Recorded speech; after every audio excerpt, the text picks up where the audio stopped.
बिस्मिल्लाहिर्रहमानिर्रहीम अस्सलाम वालेकुम। आज हम बनाएंगे बहुत ही ज़्यादा मज़ेदार से बहुत ही ज़्यादा डिलीशियस एकदम सॉफ्ट जूसी और मुंह में घुल जाने वाले चिकन रेशमी कबाब की रेसिपी।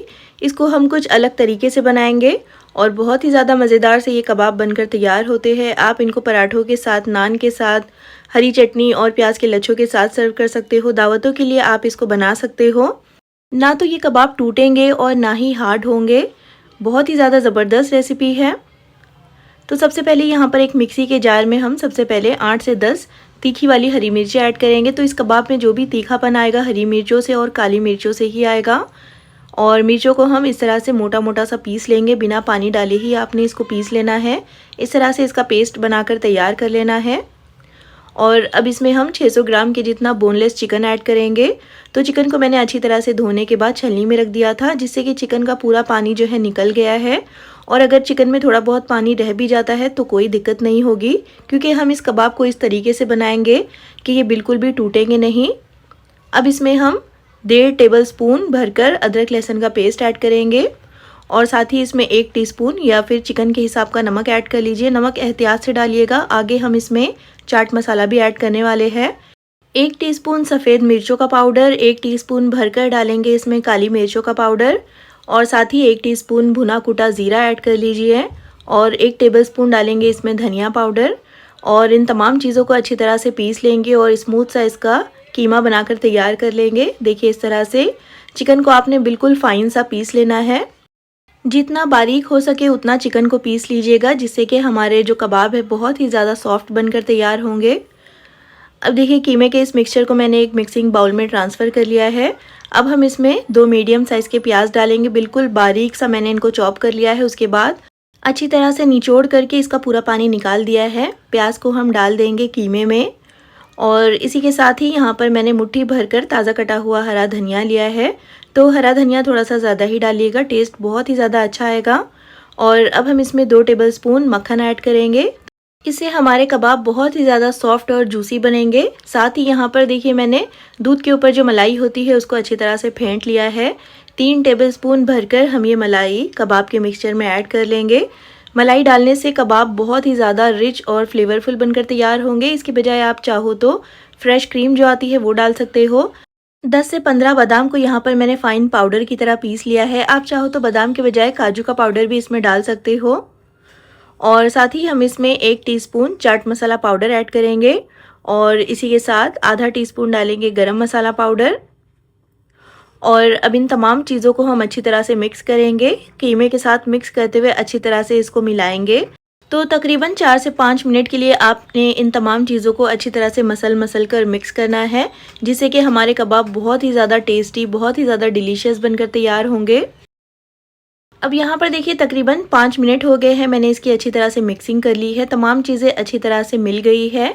अब हम इसको इस तरह से फैला देंगे। सेंटर में एक छोटी सी प्लेट या फिर कटोरी रख लीजिएगा। एक गरम किया हुआ कोयला हम इसके अंदर रखेंगे और अब इसके ऊपर थोड़ा सा तेल, बटर या फिर घी डाल दीजिएगा। इसको कवर कर लीजिए और 4 से 5 मिनट के लिए हम कीमे को कोयले का धुआं देंगे। इस तरह धुआं देने से जो हमारे कबाब है उसमें बहुत ही अच्छा सा स्मोकी सा फ्लेवर आएगा। और 4 से 5 मिनट तक ही आपने इसको धुआं देना है, बहुत ज़्यादा इसको स्मोक मत दीजिएगा वरना फिर कबाबों में कड़वाहट आ सकती है। अब ये कोयला हम इसमें से हटा देंगे और एक बार फिर से कीमे को अच्छी तरह से मिक्स कर लीजिएगा, जिससे कि जो स्मोकी फ्लेवर है वो पूरे कीमे में अच्छी तरह से मिक्स हो जाएगा।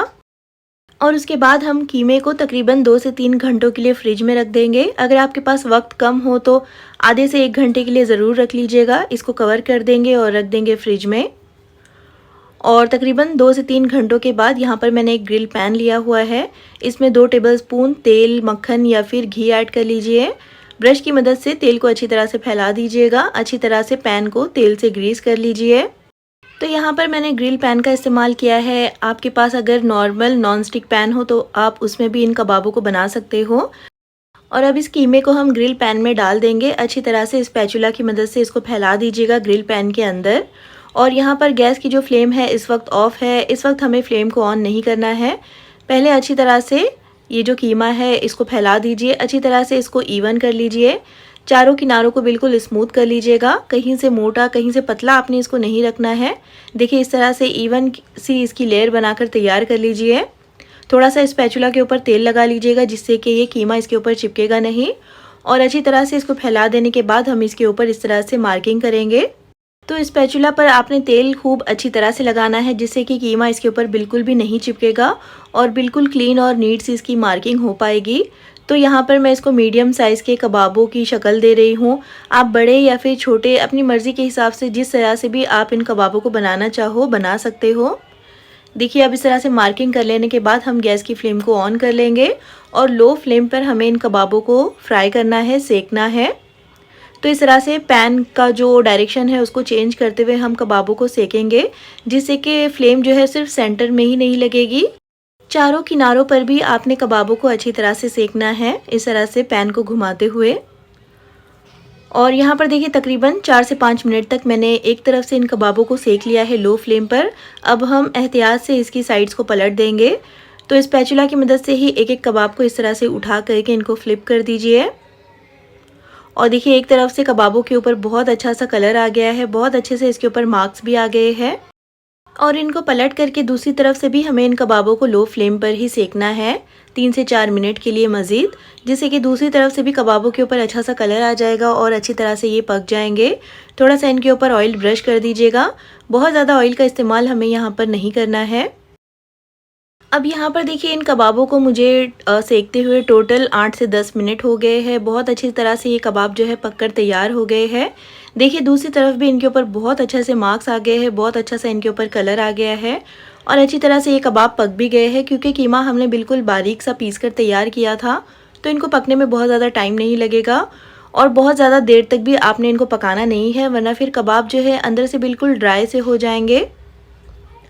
अब क्योंकि देखिए अच्छी तरह से ये पक गए हैं, इसको हम फिर से एक बार फ्लिप कर देंगे। इसके ऊपर भी थोड़ा सा ऑयल ब्रश कर दीजिएगा जिससे कि कबाबों के ऊपर बहुत अच्छी सी शाइन आ जाएगी और हमारे मज़ेदार से और बहुत ही ज़्यादा सॉफ्ट और जूसी से ये रेशमी चिकन कबाब जो है बनकर तैयार हो गए हैं। और आप चाहो तो इसी तरह से ग्रिल पैन में ही आप इनको सर्व कर सकते हो। तो बहुत ही ज़्यादा ज़बरदस्त रेसिपी है, मज़ेदार से गर्मा गर्म से इन कबाबों को आप हरी चटनी प्याज के लच्छों के साथ सर्व कीजिएगा, चपाती पराठों के साथ या फिर नान के साथ आप इनको खा सकते हो। दावतों वाली रेसिपी है, ट्राई इनको एक बार ज़रूर कीजिएगा। और क्योंकि आज हमने इन कबाबों को बिल्कुल अलग तरीके से बनाया है इसलिए इनको शेप देने की झंझट भी नहीं है। जिस तरह से चाहे इनको कट कीजिए, जिस तरह से चाहे इनको शेप दीजिए। अगर कभी आपके पास वक्त कम हो, कबाबों को गोल टिक्कियों की शेप देने के लिए आपके पास वक्त नहीं हो या फिर सीख कबाब बनाने के लिए वक्त नहीं हो, तो फिर इस तरह से कबाबों का पूरा मिक्सचर पैन में डाल दीजिए और जिस तरह से चाहे इनको कट कर लीजिए और सेक लीजिए।